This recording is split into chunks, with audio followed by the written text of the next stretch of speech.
Hi, I'm Lori Grunin, Senior Editor with CNET, and this is a preview of the Samsung TL225. Well, it has all the typical features that we're seeing in compact cameras these days: 12 megapixel resolution, wide-angle 4.6x zoom lens, mechanical image stabilization, and so on. This camera adds a few twists to your typical ultra-compact. First, it has a touchscreen. Once again, nothing new. But Samsung introduced a vibrating haptic feedback to it. So when you press on things, the screen vibrates. The LCD is also big. It's 3.5 inches. And it's one of the new high-resolution displays that we've started to see, 1.1 megapixels.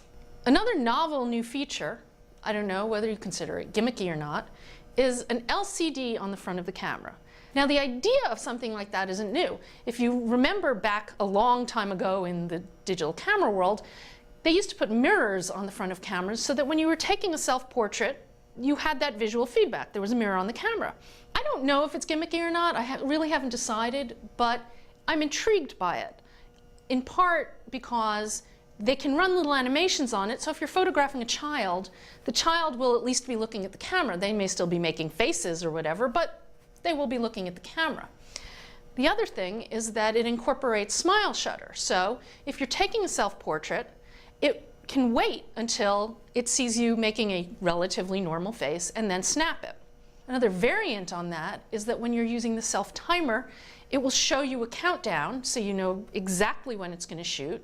Plus, the self-timer can take 2 shots, so it'll count down, shoot, and then it'll count down again, a shorter countdown this time, and shoot again. So it seems like Samsung did put a lot of thought into the implementation of this front LCD to not just make it gimmicky. Finally, Samsung has moved to micro SD as the media format for this camera in order to shave, several millimeters off the thickness? This is the size of SD. This is micro SD.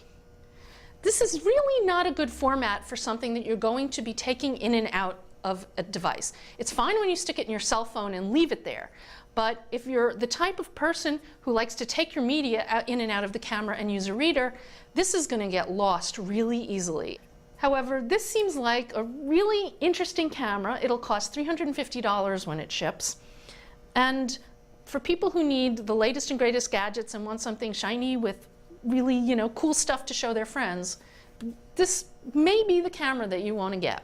On the other hand, we haven't tested it yet, so who knows what the photos look like.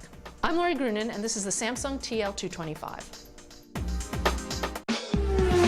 Hey folks, Brian Cooley from CNET.com. Now, when we check the performance of a piece of tech, we check the performance of a piece of tech.